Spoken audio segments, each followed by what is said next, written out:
आचार्य भगवान गुरुदेव विद्यासागर महामुनीन्द्र अत्र अत्र तिष्ठ ठाय स्थापनम। जय हो जय हो जय हो। ओम ह्रीं आचार्य भगवान गुरुदेव विद्यासागर महामुनीन्द्र अत्र मम सन्नीतो भववसट सन्निधिकरणम। जय हो जय पूरी संत श्रीमणि आचार्य गुरु विद्यासागर जी महामुनि राज की। मेरे सर पर रख दो गुरुवर अपने दोनों हाथ, और दोनों हाथ ऊपर उठा के बड़ी भक्ति के साथ में अरे देना होगा आपको जन्म जन्म का साथ, देना होगा आपको जन्म जन्म का साथ। मेरे सर पर रख दो गुरुवर, मेरे सर पर रख दो गुरुवर अपने कोमल हाथ, देना होगा आपको जन्म जन्म का साथ, अरे देना होगा आपको जन्म जन्म का साथ। जय हो। संसारिक खुशियों में पड़कर मैंने अपने को भरमाए, इस राग द्वेष की बेदर्दी से अब तक पार नहीं पाए। प्यार बिंदु के जल कण से भगवान में धोने आया, आना जाना मिट जाए मेरा ये वही काटने आया। ओम ह्रीं आचार्य भगवान गुरुदेव विद्यासागर महामुनीन्द्र पावन चरणेभ्यो जन्म जरा मृत्यु विनाशनाय जलम निर्वपामिति। चौद अनल में जल जल कर अपना सर्वस्व लुटाया है, निशान स्वरूप न जान सका जीवन भर इसे बुलाया है। चल मैं सब शीतलता पारे शरण तुम्हारी आया हूँ, संसार ताप मिट जाए मेरा चंदन वंदन को लाया हूँ। ओम ह्रीं आचार्य भगवान गुरुदेव विद्यासागर महामुनीन्द्र पावन चरणेभ्यो संसारता विनाशनाय चंदनम निर्वपामिति। जड़ को ना मैंने जड़ समझा कहीं नक्श निधि को, केवल सपने थे रवि और जगत का भटकाना। शरणों में अर्पित अक्षत है, अच्छे पद मुझको मिल जावे, अब ज्ञान अरुण की किरणों से ये हृदय कमल भी खिल जावे। ओम ह्रीं आचार्य भगवान गुरुदेव विद्यासागर महामुनीन्द्र पावन चरणेभ्यो अक्षयवत् प्राप्ताय अक्षतान् निर्वपामिति। इन विषय भोग की मदिरा में बना सदा से मन वाला, तृष्णा को रक्त करे जितनी उतनी बढ़ती इच्छा जाला। मैं काम भाव विधिवश तुमन सुमन चढ़ाने आया हूँ, ये मदन विजेता बन न सके ये भाव हृदय में लाया हूँ। ओम ह्रीं आचार्य भगवान गुरुदेव विद्यासागर महामुनीन्द्र अत्र अत्र तिष्ठ ठाय स्थापनम। ओम ह्रीं आचार्य भगवान गुरुदेव विद्यासागर महामुनीन्द्र अत्र मम सन्नीतो भववसट सन्निधिकरणम।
ओम नमः सिद्धेभ्यः ओम नमः सिद्धेभ्यः।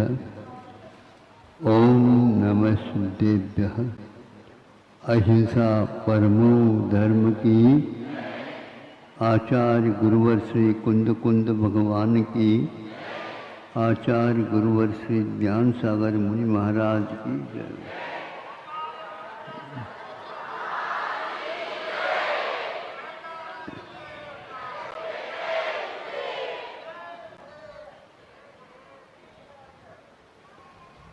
गर्भ कल्याण का पूर्वार्ध तो हो गया। आज गर्भ कल्याण के शेष जो कोई भी कार्यक्रम है वो संपन्न होने वाले हैं।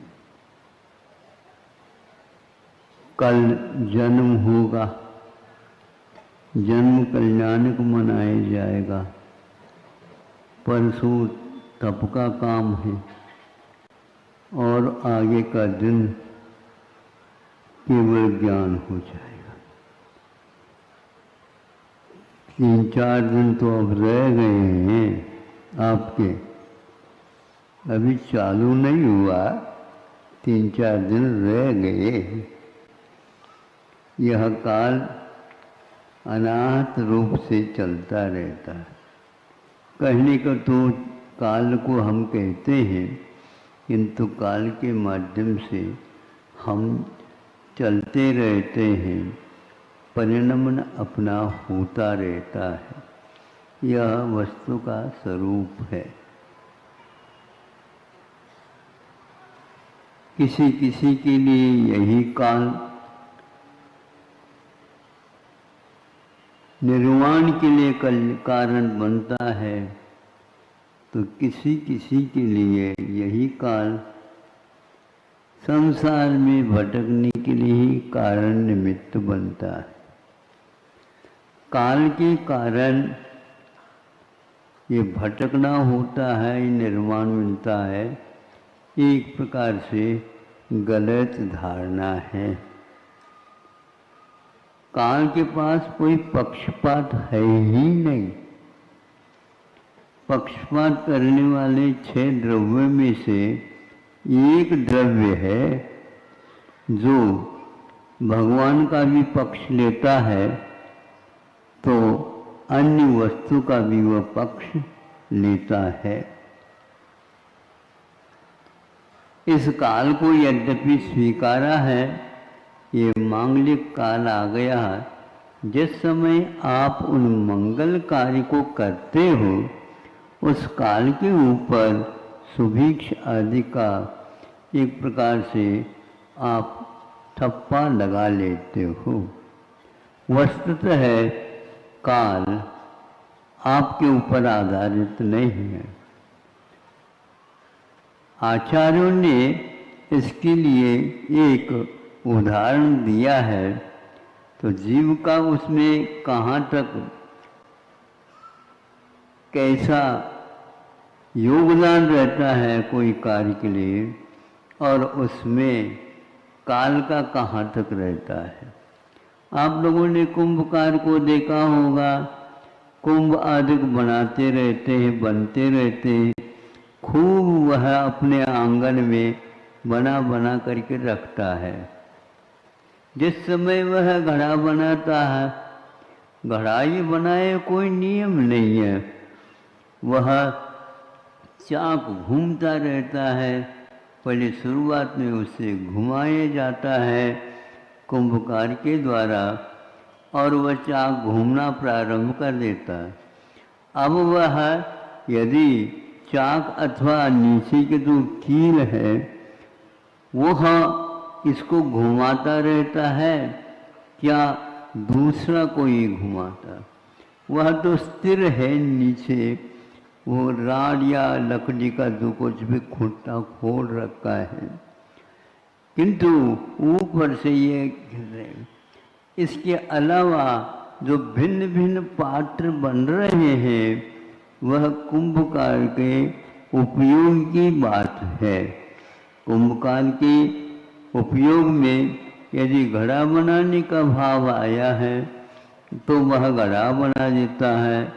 और सिकोरा बनाना हो तो सिकोरा बना देता है, हंडा बनाना होता तो हंडा बना देता है, और कोई भी बना देना चाहता है तो वह उसके अनुसार वह लोंदा मिट्टी का जो उसमें उसके ऊपर रख रखा है उसका वही आकार बनता चला जाता है। अब आपको सोचना है, यहाँ पर हैं आप, तो इस कार्यक्रम में भाग लेकर के अपने परिणामों को और विशुद्ध बनाना चाहते हैं तो बनाओ। दूसरा और कोई व्यक्ति यहीं पर बैठा यही सब कुछ देखता हुआ भी वह अपने मन में यदि भाव दूसरा और भी करता है, हमें तो इसका फल ये मिले, स्वर्ग आदि को मिले, आदि आदि, इसमें उसके भाव कौन से हैं? स्वर्ग के न हो करके भी यदि वह मिल जाता है तो भगवान का भी साक्षात दर्शन हो सकेगा। ऐसा भाव करता है तो कथनचित उसके लिए वह वरदान सिद्ध हो सकता है, किंतु पंचेंद्र के विषयों के बारे में सोचता है तो ये कहना पड़ेगा वह एक प्रकार से भूल कर रहा है। हाँ, ये ठीक है, पंचेंद्र के विषय आज तक इसके लिए अच्छे लगे, किंतु भगवान का जो भक्त बनता है उसके लिए पंचेंद्रिय विषय कुछ सीमा तक तो अच्छे लग सकते हैं, किंतु भगवान के स्वरूप को जानने के बाद उसके मन में यह आता है हमें देवगुरु शास्त्र का समागम आज यहाँ पर मिला है, तो प्रभु जहाँ कभी भी आगे के भव में होगा वहाँ पर भी इसी प्रकार मिल जाए तो मैं अवश्य ही कृतकृत्य हो जाऊँगा, अन्यथा नहीं। यानी यूँ कहना चाहिए मनुष्य जीवन भी मिला है तो इसीलिए मिला है, और यही हमने अतीत काल में भाव किए थे।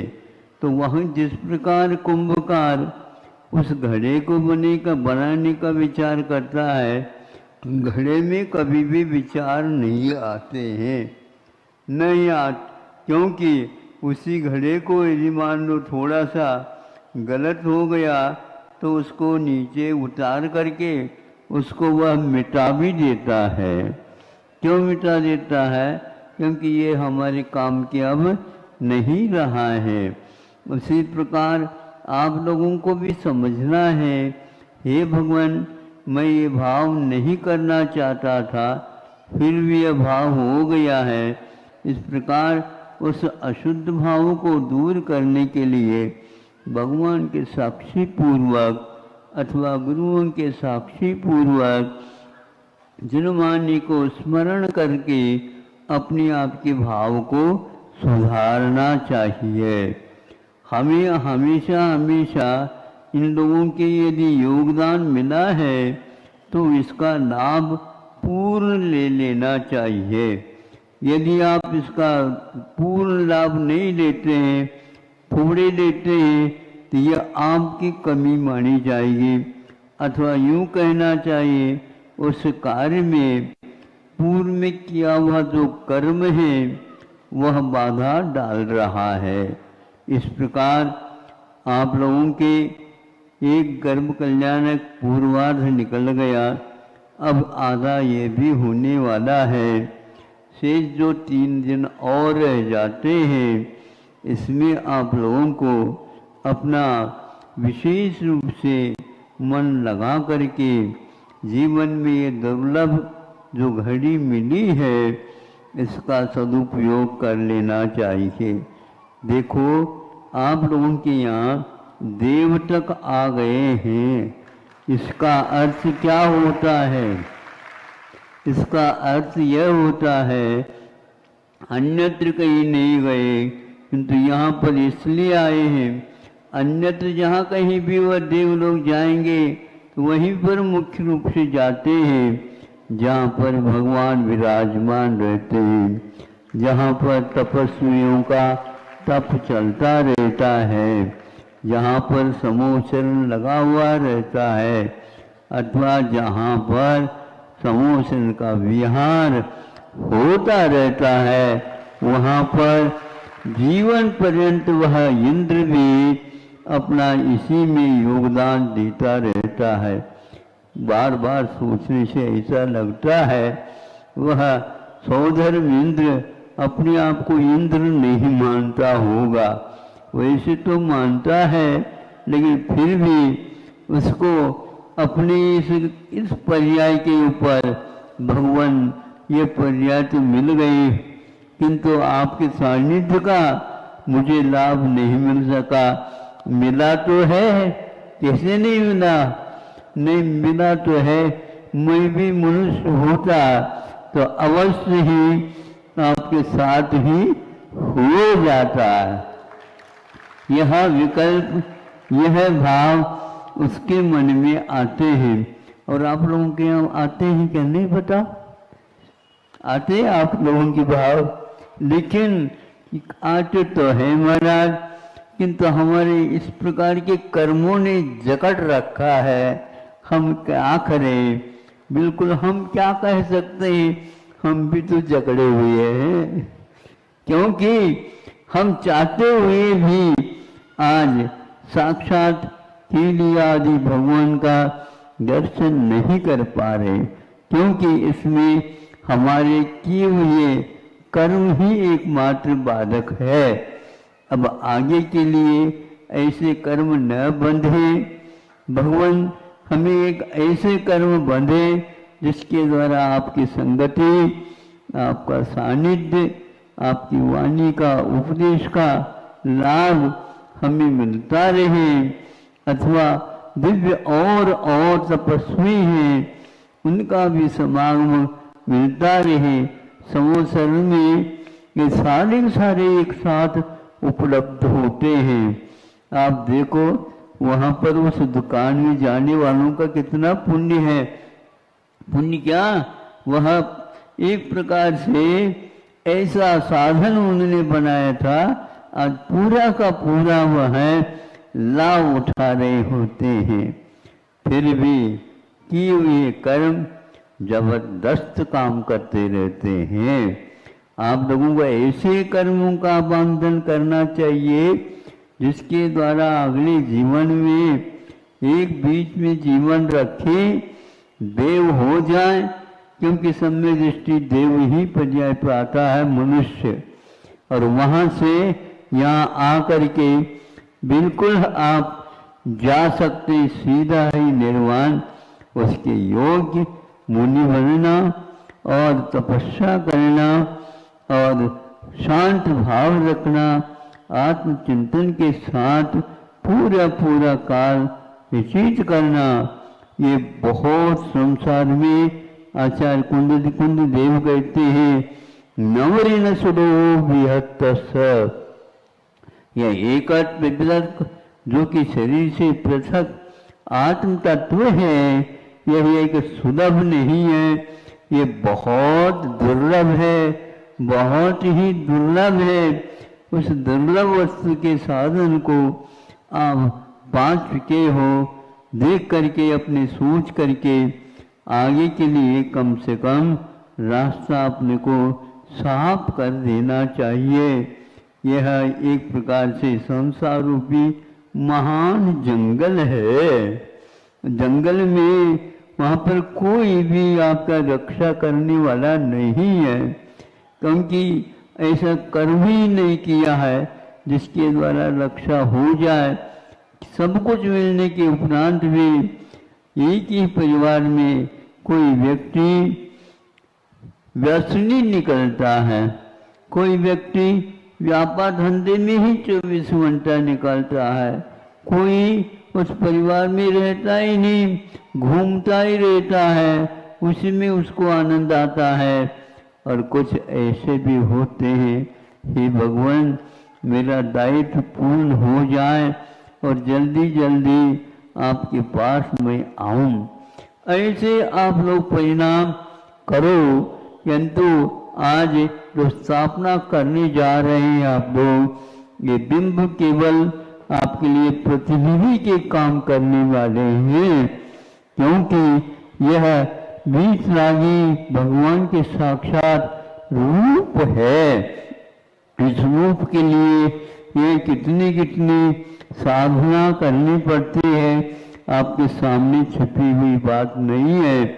इस प्रकार आप यहाँ पर इस गांव में इस प्रभु की स्थापना करने जा रहे हैं, उसका पूरे के पूरे समाज को लाभ लेना है, या इसके बाद यहाँ पर कोई भी नहीं आएगा, सब लोग अपने अपने घर चले जाएंगे, देव लोग भी स्वर्ग चले जाएंगे, आप लोग यहाँ रहेंगे तो अवश्य इसका विशेष रूप से लाभ लेंगे। इस चिंतन बार बार करेंगे और यह दृश्य हमेशा हमेशा आंखें बंद करके बैठो तो दिखना यही मात्र चाहिए। अहिंसा परमो धर्म की